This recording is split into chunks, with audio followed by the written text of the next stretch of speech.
Okay, we're at part 2 of reading Mr. John Jeckovich's book, Their Mother's Son.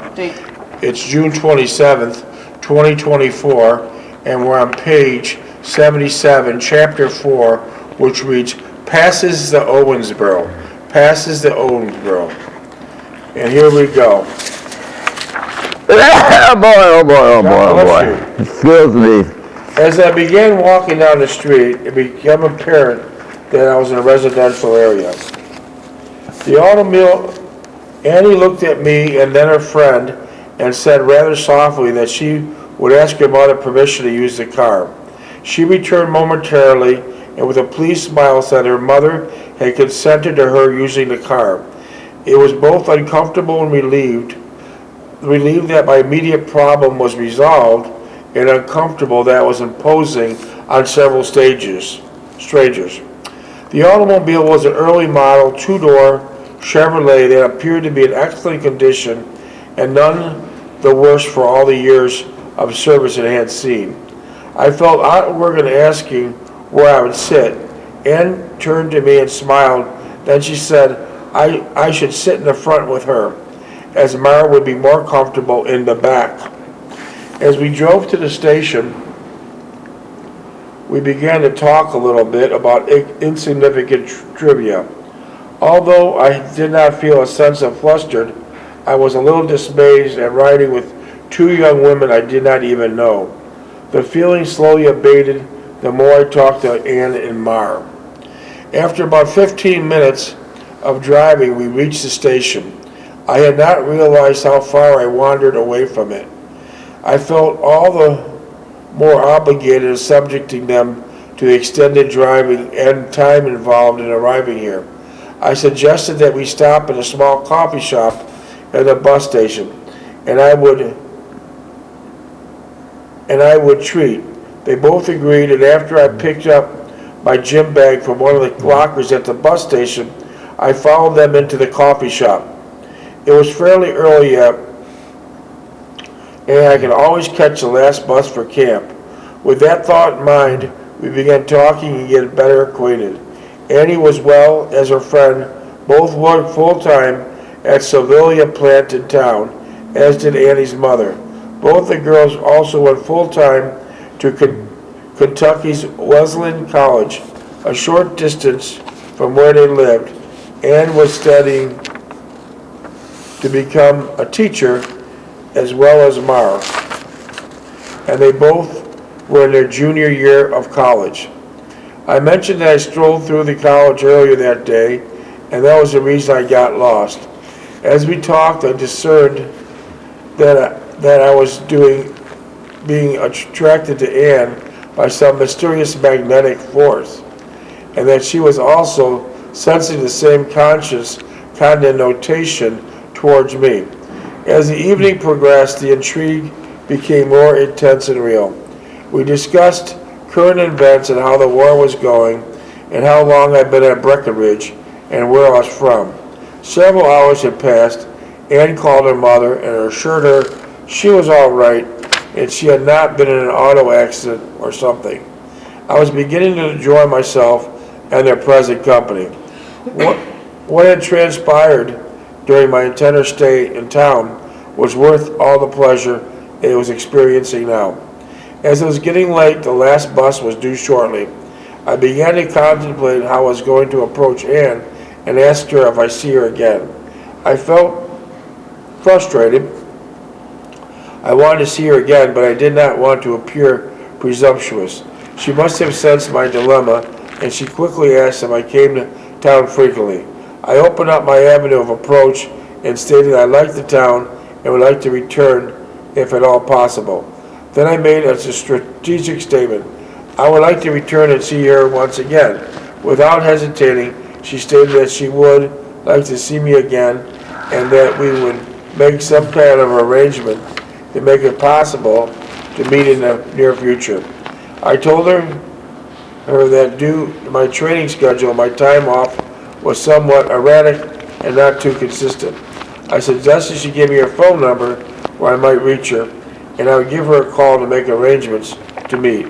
She was in perfect agreement and gave me her phone number and said that she hoped we could meet again shortly. We chatted some more, and completely oblivious to mar in our midst, which she took good naturally. I was sorry to see the last bus for the camp pull up, and I wished that this was Saturday night instead of Sunday night, and it was the last night on my pass. As they walked me to the waiting bus, I had a sudden impulse, that yearning to kiss Ann goodbye, and my introverted nature prevailed. Instead, we shook hands and held each other's hand for several seconds, our eyes meeting and saying more than we could say aloud in words. I told her I would call her in several days and look forward to seeing her again. She nodded and gave me my forearm to squeeze, and I boarded the bus. I watched Ann as the bus pulled away. A feeling of euphoria came over me, a warm sensation overwhelmed me. I knew I had experienced something very personal, and it touched me deeply. I was certain that there was not the end of it, and I would be fortunate enough to continue along this path for a while longer.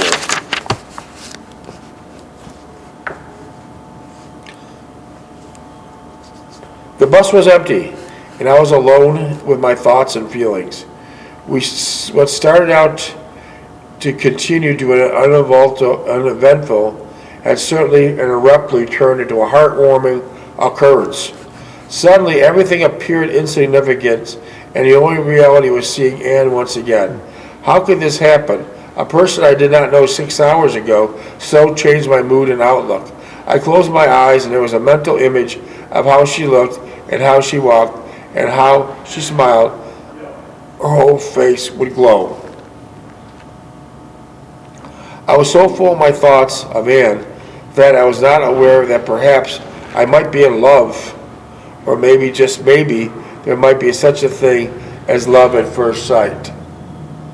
I conjured up all these images, and I bounced around in antiquated camp bus. It was oblivious to all the external stimulus. I dare say I was capable of, but I had not felt this way since the time with Jessie. Then it had not approached this level of intensity that I was approaching now. I wanted to be alone with my thoughts of Ann, and that would prevail to the future. The very thought of Ann would trigger off responses that I never felt in my lifetime. I wanted to be with her constantly, and a thought frightened me. I knew from my past situation that I would seek in earnest would invariably escape my grasp. That for which I hungered would be inevitable, forsake me, and give me a backward glance. I had been through all this before, emotionally, and to a lesser extent, mentally. Somehow out of the sight of Ann gave me the renewed hope and confidence that this would be different, and I would bask in a newfound love and understanding that escaped me all these past years. I thought only the context of Ann, and to me no one else to negate, or disavow, which we had been bestowed upon us with love and tenderness. The next several days were occupied with various 20 minutes. 20? Yeah. The next several days were occupied with combat-associated problems, one of which might compass exercise where the objective was a patrol designated spot for reconnaissance evaluation. Our section leader, Sergeant Flood, would receive instructions and map coordinates to reach the intended objective, and the 2 squads in a section would assist him. This was accomplished in total darkness in a wooded area completely unfamiliar to us. We had allotted time frame to each of our objectives, reconnect your areas, and report back without getting lost or separated from the rest of the patrol. This was not an easy task. As it rained continuously the entire time of problem, Sergeant Baker was the only follow-up. He got separated and we lost considerable time locating him. So Sergeant Baker got lost, and then everyone followed him being lost. Yeah. Sergeant Baker screwed up. Southern boy. Whatever happened to Sergeant Baker? Well, he went back to camp. I guess I don't know, he stayed in the Army, I think. Oh, yeah. Did he ever see active duty? I don't know. I missed him after that. We did not arrive back at camp until 2400 hours. I was disappointed I could not contact Annie since several days had lapsed after Sunday of our first meeting. After we showered and put on our dry clothes, there was a hot meal at the mess hall and plenty of hot coffee and chocolate cake. We did not report for duty until 12 hours the next day. As I rested in my bunk, half asleep, I attempted to recall the mental image of Ann as I remembered her from the last time I saw her. This was Tuesday already, and I had not contacted Ann yet. I began to wonder if she had thought I had forgotten her, or worse yet, I did not have any real intentions of calling her back at all. Was this going to be another one of my many good intentions with negative results, where nothing really happens and I come out the worse for it? I hoped that this would not be the outcome of this encounter, so I wanted to make much more than that. We had gone to the rifle range that afternoon. We've gone to the rifle range that afternoon and we're due back in camp before retreat. It was not doing too well with my issued weapon, a carbine, and the range instructor was losing his patience with me. Everyone had to qualify with his TO weapon before the day was over. I finally decided to concentrate on the weapon and shot very well enough to make marksman. For my reward for shooting so well, I was assigned to pulling targets the rest of the day. What that consisted of being a damp concrete bunker with a rifle shots going over your head, marking targets and the individual soldiers shot at particular target I controlled. I would pull the target similar to pulling down a large window shade. Mark the target, the bullet holes, and run it up to indicate with a large-handed rod with a large circle at the end where the round had entered into the target. It was noisy, monotonous work, and I was glad when we finally headed back to camp. Was that a dangerous job? The what? Was that a dangerous job? Holding up the targets? When you were in a pit, Yeah. showing the people what they hit, was that dangerous? Well, you were in a pit. You were below the fire. Yeah, but how about if you want to show someone what there was and they... Well, you had a wand with a circle on the end of it. You put it where the shot was. Okay. The guy had field glasses on the other end. I thought maybe that they would start shooting because they weren't thinking. They were just shooting and you might be... No, they were on target practice. So it was pretty safe. Well, you pulled targets once and you shot once.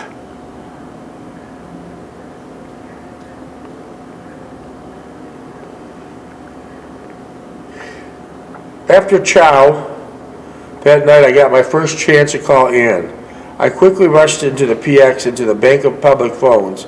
How many phones do they have there? And the PX? Yeah. Oh, they had probably a bank of phones there. Like 30? I'd say about 20. Were they always being used? Oh yeah, because the GIs they never calling home. I quickly rushed to PX and a bank of public phones. God's love you. Thank you. To place a call before it got too busy with everyone calling out. I heard the phone ringing at the other end. When the receiver was picked up, A strange voice I had not heard before answered it. It was Ann's mother. She informed me in a pleasant voice in a manner that Ann was in school in the 2100 hours and could be reached sometime thereafter. I was disappointed but decided to wait in the 2130 hours to call. Again, the PX closed at 2200 hours. The lights out were 2300 hours, so I had plenty of time. Smith was at the PX with a few of his buddies for the platoon. I could see that he was drinking and getting boisterous and obnoxious. He was doing what? Smith was drinking. Who was drinking? Smith. Oh, Rick, your buddy. Smith, yeah. He asked me if I wanted to go in town with him and pick up some girls and have a good time.